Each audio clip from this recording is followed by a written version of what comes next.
Hello and welcome to Shades and Layers. I'm your host, Sana Richie. Today I'm in conversation with New York-based editorial hairstylist to celebrities, global educator and textured hair advocate, Naeemah LaFond. Known for her signature magazine cover looks that celebrate big textured hair and working with celebrities like Amapiano star Tyler and Beyoncé on the launch of her hair brand, Sacred, it goes without saying that when she speaks, the industry listens. Naeemah's signature looks, which draw inspiration from the African continent and incorporate her Haitian roots, have recently landed her an ambassador role at the global hair brand Olaplex. We talk about why this partnership matters, especially at this moment in the evolution of the natural hair conversation. We cover a wide range of topics, including her role as educator in the industry, her aptly named masterclass, Texture on Set, and her recently launched mentorship program. So, without further ado, let's get into the conversation with Naeemah LaFond. My name is Naeemah LaFond. I am a hairstylist, an educator. I'm a platform artist. I'm also a global ambassador for Olaplex. Great. So the reason why we are speaking is because of Olaplex. And I just wanted to get things started off there. So what I've noticed about your career journey is that it's very intentional, including your partnerships. How did this partnership come about with Olaplex, and why is it important to your evolution as an artist? Well, Olaplex approached me last year, and I was honored, honestly, because I have admired Olaplex from afar for years, just watching the innovation and how groundbreaking they've been with products for years now. And I was wondering, like, how do I fit into that space, being someone who's very styling focused, but now with the launch of Bond Builder and watching Olaplex really come out with more styling focused and curl focused products, I do see the synergy there, and it all makes sense because I'm a very ingredient focused person. I love science backed products, and I think that's something that's been missing in the beauty space for Black hair, for textured hair. So once I heard about this partnership, I really thought it was a great fit for me, for sure. Yeah. So speaking of, product, I mean, you've been in this hair business for many years now, and there have been a few changes in the industry. So in terms of, product availability, how has that shift been from your standpoint? What have you observed that's very significant, particularly for people with textured hair? I've definitely noticed that the industry is embracing textured hair products more, embracing the innovation behind that, and doing more product development research for textured hair, which is important. And I see that continuing to grow. I love that trajectory because, like I said, it's something I see that we've been missing. And I think the whole, everything that happened in 2020 really set the groundwork for that. And we're just seeing the work come to play. Yeah. So this is perhaps one of the more meaningful changes that have happened in terms of inclusion in the hair industry. I think it's very expansive the way you've explained it, but if you can just say, what does it mean to be inclusive as a brand in this hair space? To me, inclusion as a brand really means having Black people of color in the room where decisions are being made. It's not just about what we're seeing in the campaigns, what we're calling the products, what we're saying the intention is. The true intention shows its face in the boardroom. I think that's what's important. In the meetings that are being had about certain products, I think that's where the inclusivity needs to happen. That's where it's most important because that trickles down. So for me, really, inclusion is all about how brands are pulling in creators, pulling in scientists, pulling in product developers, pulling in people that have, the beauty background, but also are people of color that can speak to how these products work with our hair, which it's so important because it's not the same. No, absolutely. I had a conversation recently with Shalita Grant. I don't know if you know her. She's an actress in CIS. And the one thing that she mentioned was, being on set, on a television set, is particularly challenging for actresses of color. She mentioned product availability. And that was a big thing that, stylists actually very often do not have the right products, especially in those environments. Would you say that there are more options available now, or, slow going? What's happening there? It's not about the options not being available. It's the stylist having the knowledge to put those products in their kit, put them on their stands, on their makeup stands, their hair stands, to show the client, the person sitting in the chair, like, it's a safe space. I have products for you. Because texture products that are catered to texture are not a new thing, right? We're developing them, but it's not new. So there is really no excuse where, a Black actress comes on set and there's nothing that caters to her hair. It's really about the hairdresser having the education to know, okay, I need to have this, this, and this for her. I need to make sure I have oils. I need to make sure I have heat protectant spray. I need to make sure I have edge control. I need to make sure I have some like braiding products. All of those things that cater to textured hair. Understanding that is key. When I teach about textured hair, that's the first thing I address. We have to understand what we're using and why. Before you even put your hands in the hair, you have to understand that the products that you pick up are important. Yeah. The products that a client just sees, because that's the first impression. As soon as she sits in the chair, she's looking at what you have. And before you've even said a word, she knows whether it's a safe space or it's not. Yeah. And yeah. You've said, a whole essay without even opening up your mouth. Sure. So it's so important to like lay out those products that she feels like, oh, wow, like, okay, they have curl products. They have products for like, if my hair is pressed, they have products for heat protection. All the things are there that make the client feel safe. And that's what's important. Just having that knowledge first to know what products to use.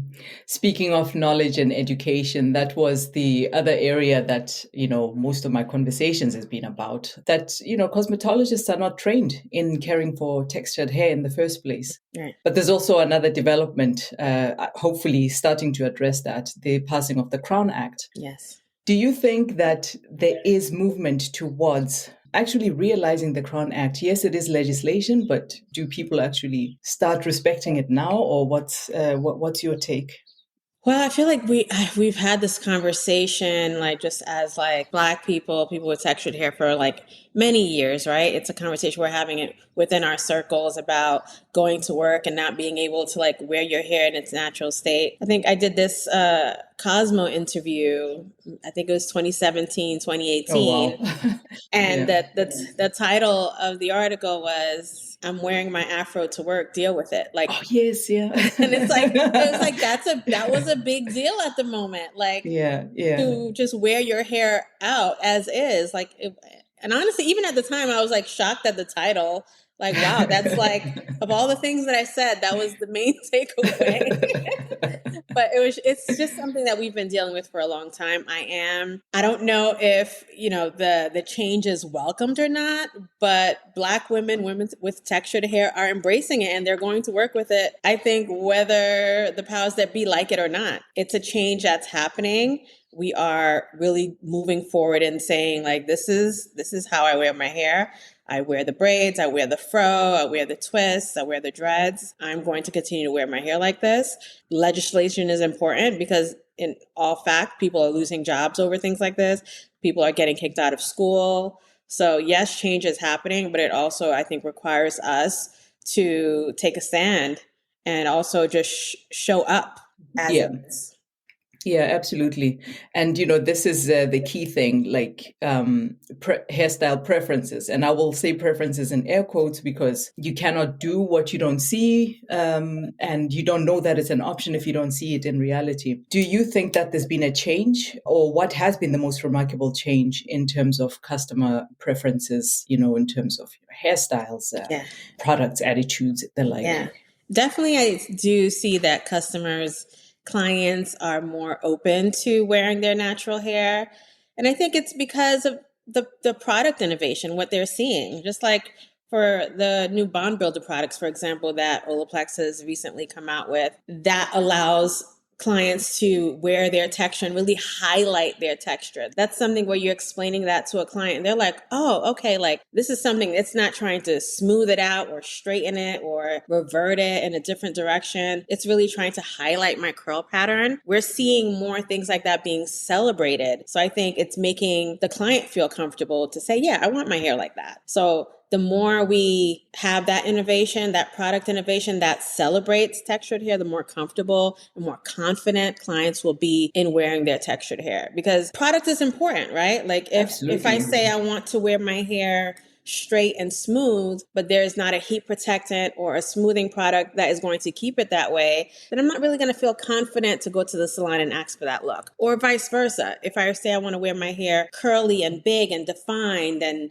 I want like my curls to be bouncy and not stiff and dry, I want to be confident in knowing I can go to the salon and ask for that, and they not only they can do it, but they have the products to support it. So it's really products to support the things that we want is so important. It goes hand in hand. Mm-hmm. Like we can say we want to wear our hair natural and, just go to work as is and be and live in our full texture. But the beauty industry has to be there to support that as well.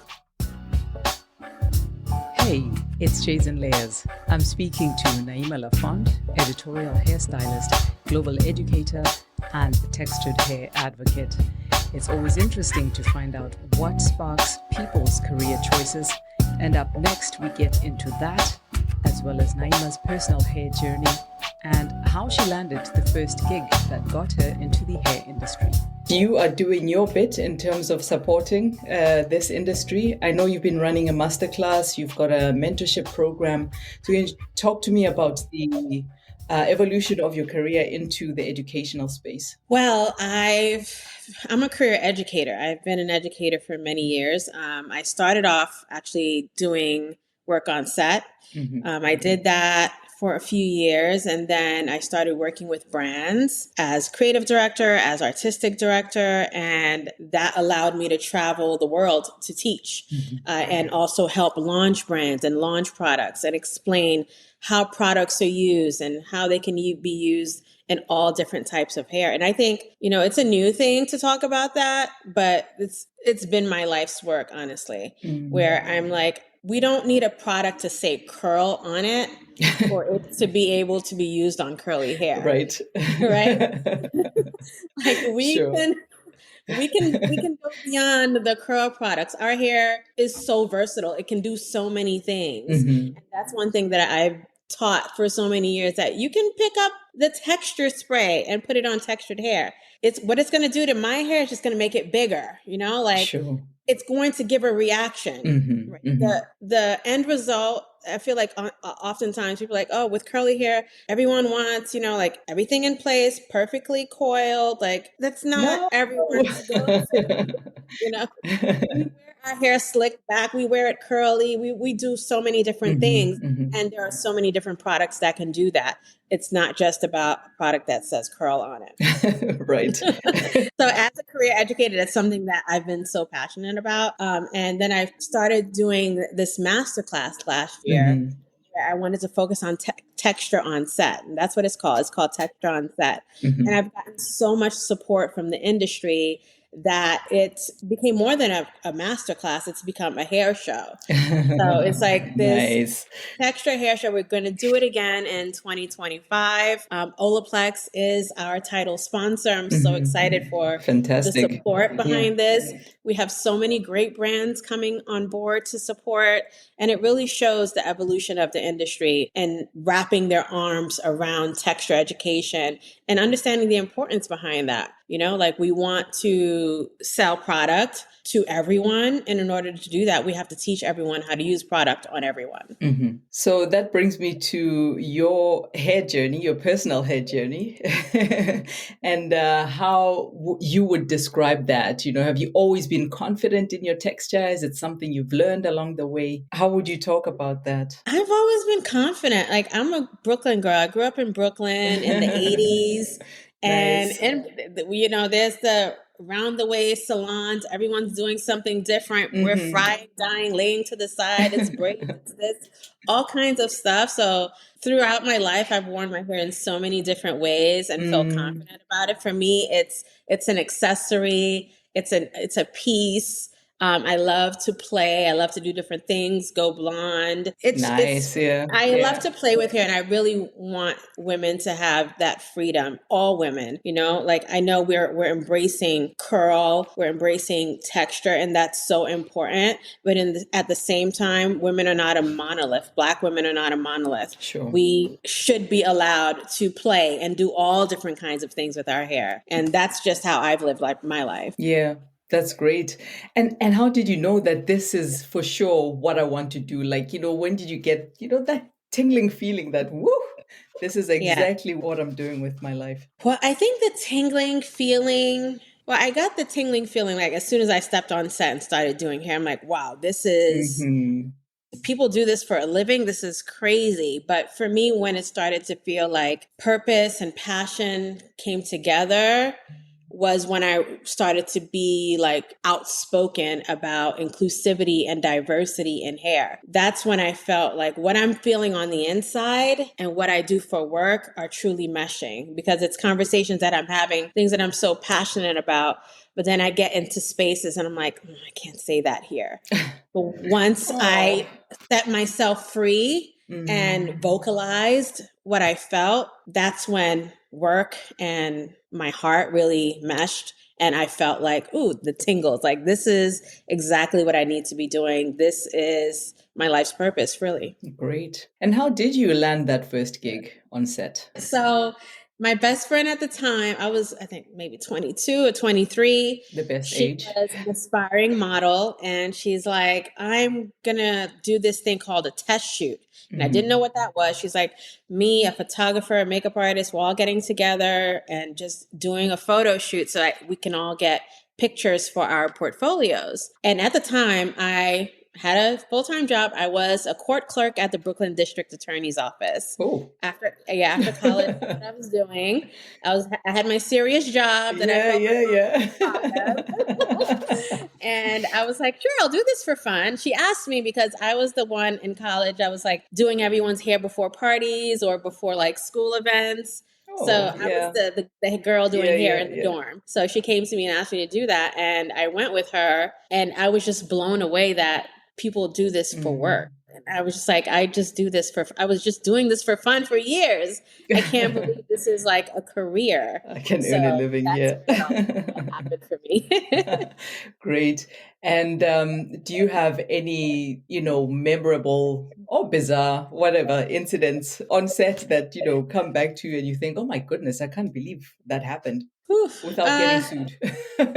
Yeah, I mean, there's a lot of times where I've been on set and people either don't include me or assume that I'm in the wrong place or I'm not who I am. I do remember once I think it was my first big photo shoot. I showed up early because I'm like so excited, laid my kit out, had everything laid out. And then I was like just sitting there, nice and quiet, waiting for everyone to get going. I saw the photographers setting up, people setting up the crafts and food, and everyone's getting set up, and I'm just waiting for things to get going. And someone comes up to me and mind you, we're like hours in now, like 2-3 hours in. And I'm like, this is taking a while to start. And then the producer comes to me and she's like, when is the key hairstylist getting here? And I'm like, I'm the key hairstylist. And they're like, oh, it's you? And I'm like, yeah, it's me. And they're like, oh, we saw you sitting there, but we assumed you weren't the key. And I'm like, why? And they're like, don't worry about it. Well, let's just get started. And that to me was like, kind of like, it just like ruined such like an amazing moment that I was just like, oh, it kind of was like a wake up call. Like, hey, like, I know we're all excited about this career and being on set and doing all the things, but you need to be aware of how you're being viewed as well so that you know how to navigate this space. So I think it was an unfortunate moment, but it's something that I needed to like open my eyes and be like, okay, girl, this is what's happening here. And you need to understand the space. Yeah. I'm sure that still does happen. Oh, yeah. Yeah. And I do know about your mentorship program. Can you tell me when you started that, because these are the kinds of things you would maybe share with young people getting into the industry, when Absolutely. it started and how it's going? So it started last year. Like I said, I wanted to do the masterclass texture on set. Yeah. And I started planning texture on set, but then I was just like, I feel and I know that there's a lot of Black women hairstylists who want to work on set and they don't even know where to start. They don't have the who's who in their pocket. Mm-hmm. They don't have the connections. And I felt like that was something that needed to be addressed first before I teach you how to do texture on set. Like you can't even get on set really. So like, let's address that first. Yeah. So I created this mentorship program specifically for Black women and currently mentor 22 amazing Black women who are doing so good. I'm just so proud of them and their evolution since last year. It's kind of taken on a life of its own. It's become a sisterhood. It's become a safe space for many. They've taught me so many things. And I'm really excited about opening up some slots next year to bring on some more women and just to continue to grow that community. Yeah. And you typically, when you say set, is it like for magazines? Which areas are we talking about when we talk Really about? fashion and beauty, like beauty campaigns, fashion campaigns, working for like brands, like big brands that do campaigns for new launches and just fashion in general. Yeah, it's just such a variety, and I Yes. think a lot of people don't realize that, beyond preparing guests for a wedding, which is, nothing wrong with that, but there's like Right. a whole ecosystem, Whole the world. whole world, Yeah. built Yeah, around it's a the, whole world. And yeah, a lot of people don't know about that, like the opportunities that are out there. And I really wanted to make sure that I didn't participate in the gatekeeping by holding that information. right. I wanted to share it and let people know, like, yes, it's so great to work behind the chair in the salon. That's very fulfilling for many, but also some people want to be more in the fashion space. Some people want to work on beauty campaigns. Some people want to work at New York Fashion Week, but they just don't know where to start. You don't learn that in school. No one sits you down to tell Right. you.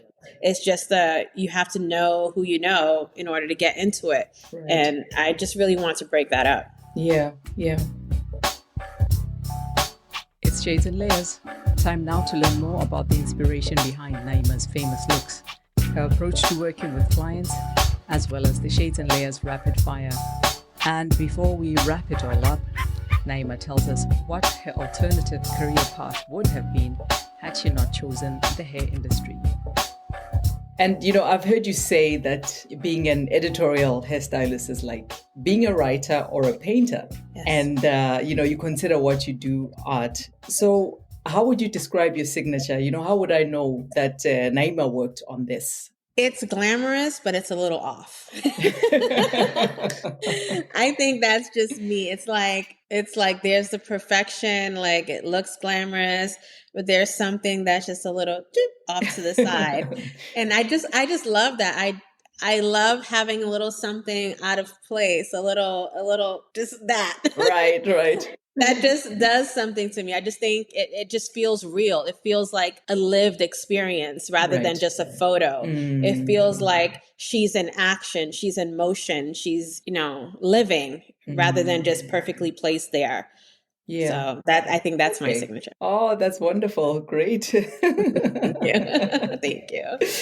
And this celebratory feeling that you bring, where do you get your inspiration? Like, where do you see these images that you kind of put together? It's a lot of research. Growing up, my stepfather was all about the encyclopedia. Oh, yeah. We had been there. Yep. about that. We had the full encyclopedia there in the living room, and if I asked a question, he'd be like, "Look it up." And in looking it up, there's sometimes you have the pictures, and I'm seeing like all these like tribal references or 1800s in the United States, and just all kinds of references that really stuck with me. And when I do hair and when I'm given an idea and they're like, we want you to elevate it, take it somewhere else, that's kind of where my mind goes, like back in time, like back in history, Yeah. to reference those that did it first. Yeah. Yeah. That's where I go. Yeah. And how do you give credit to those inspirations? Because I find that it's not necessarily well known in popular culture that some of these things are ancient practices. Yeah. So for me, I do that often through my reels. Mm. Like I did Whitney Peak for the Met Gala. Yeah. Yeah. And it was like antiquity, and I had her picture with her hair, and then when you slide over, you see like the references of like the tribal women that just Yeah. had their hair brushed out. I want you to know it's coming from somewhere. Like I want you to know that some not only is it coming from somewhere, but there's some thought went into it, and that we are honoring people as well. We are honoring our ancestors. That's so important to me, Yeah. to let you know where this is coming from. Yeah. And I wanted to touch on the deeper meaning you attach to your work, because we're talking more than just hair. There's history that's coming in, there's, social impact, etc. So how would you go about talking about that? Like, what's the deeper meaning to what you do? Well, for me, it's really about like leaving everything I've done or I'm doing better than I started it. Like it's really important to me to just leave things a little bit better than I found them. It's something that my mom taught me. Like she's a nurse. She worked in hospice care. She was retired now, but she always, taught me to like do things with meaning, because that's what's going to matter at the end. That you live the life of meaning, that you touched people, that when you had the opportunity, you changed people's lives for the better. That's what I want to make sure that I intertwine in everything that I do career wise, or else it just won't feel good to me. Yeah, yeah. And speaking of touching people, I read somewhere that you take your daughter to work. Is that Yeah. still the case?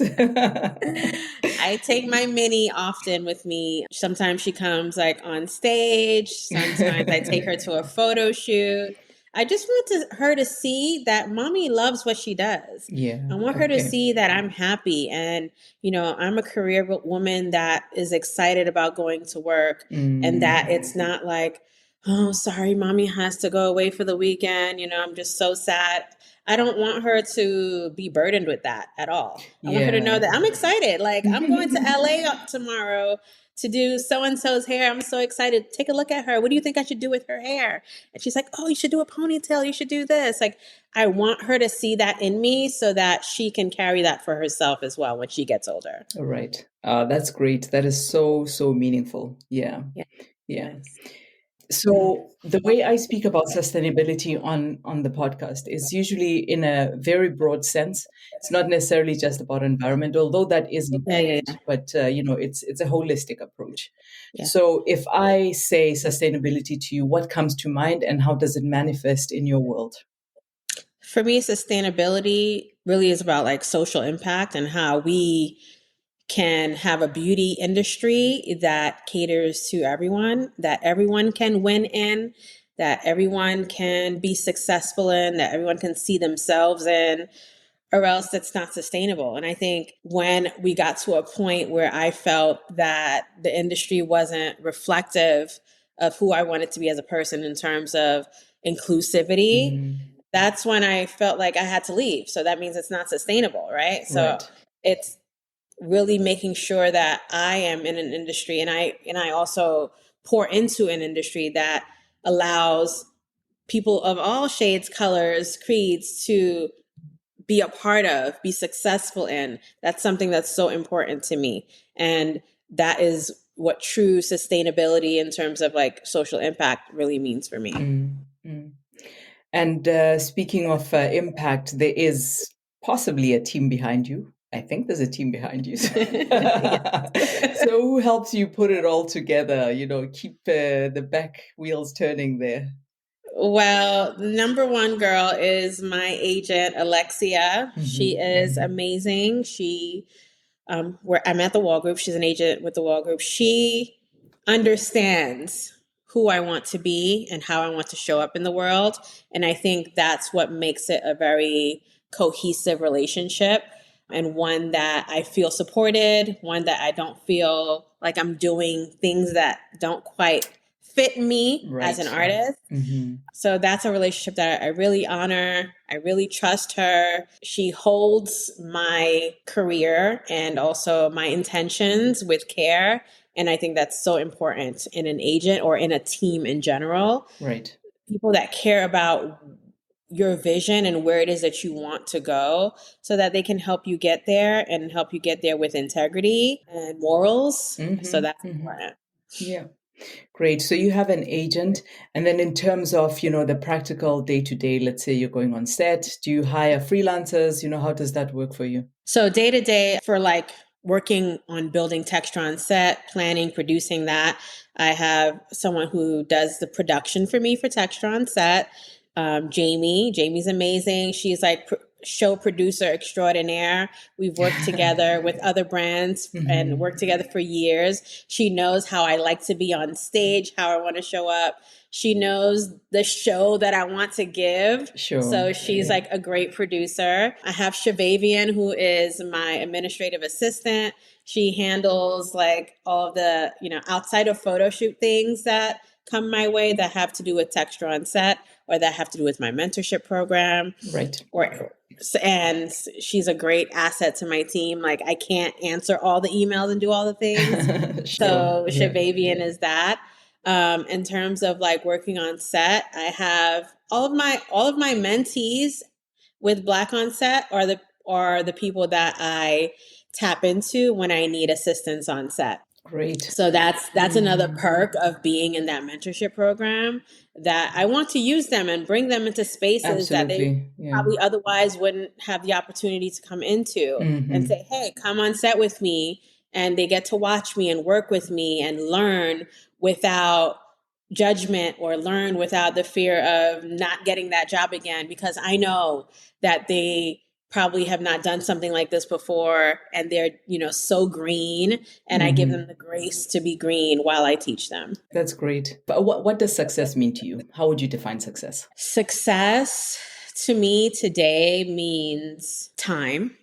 To do the things that I love to do, time with my daughter. Success means having the option to say yes or no to things. Success means looking in the mirror and being happy with the career decisions that I've made and who I have impacted and how I've impacted people. That is true success. That I can be at peace and lay my head down or look at myself in the mirror and be happy with what I see. Great. So let's get into the rapid fire. Yeah. First question is, if you had to write a memoir, what would you call it and why? Feel the fear and do it anyway. I think that is the theme of my life, honestly. All of the things that I have done that have been big things have been preceded by fear. Fear, just shaking. Fear starts with fear. Fear is where it all starts, but somehow I find the strength to push through and do it anyway. And I think that's something that was learned. That's something that I had to practice. I wasn't always like that. I taught myself to be that way. I motivated myself into doing that. I, prayed myself into doing that. So it's something that was taught. Feel the fear and do it anyway. Fear is just a feeling. Get on there and just go. Like, you got this. Great. And who would you choose to play the lead actress in the film version of that story? I would go with Nia Long. Oh, yeah, I can see that. She's feel, fun. Yeah, she's fun. Nia Long, for me, she just feels like a girl's girl, like a regular round-the-way girl, and that's who I think I am. But I also see like the heart in her and the passion in her, so I think that Nia Long would be best. Yeah. And who would you invite to dinner? One famous Black woman, living or dead. Who would you invite? Famous Black woman. I think Oprah, because she just knows a lot. She knows a lot of people. She's had a lot of conversations. And I think you learn so much about life in conversations. And who's had more conversations than Oprah? Right. Meaningful ones, right? Yeah. impactful ones with like, it's like gathering all the people that would be an option into one person, and that would be Oprah, because she's probably talked to all of them. You're so right. And at the moment, what's your favorite hairstyle? My favorite hairstyle at the moment to do on someone? On you, someone, wherever that takes you.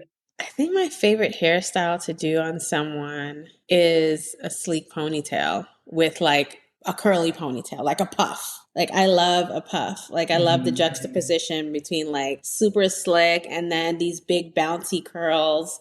This like, it's like straight and curly. It's like a straight road and then windy road. I just love that. And there are many misconceptions about natural or textured hair at the moment. What's the one thing that you would advise people to banish from their minds when they think or deal with textured hair? That it's hard to do. It's not hard to do. You just have to know what you're doing. Like many things in life.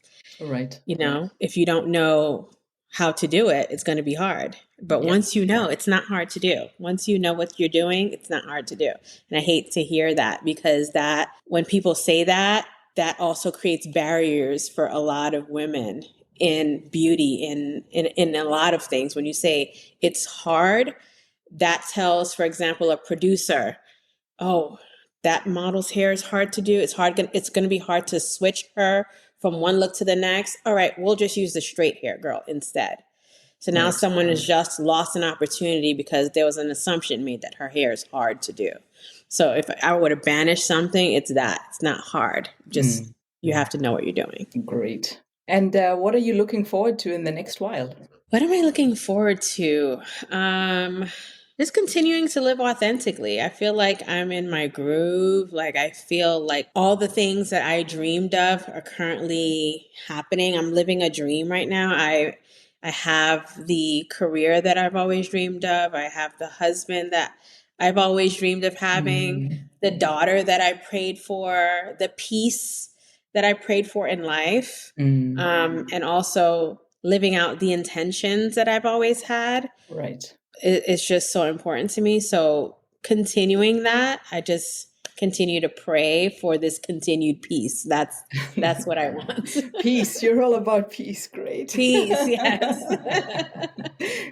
Is there anything else that you'd like to share that maybe we didn't touch on? If I weren't a hairstylist, I'd be a chef. Yes. Thank you. I was just going back to my list. If I weren't a hairstylist, I'd be a chef for sure. Oh, yeah. You like cooking? I love cooking. I grew up at my mother's hip watching her cook.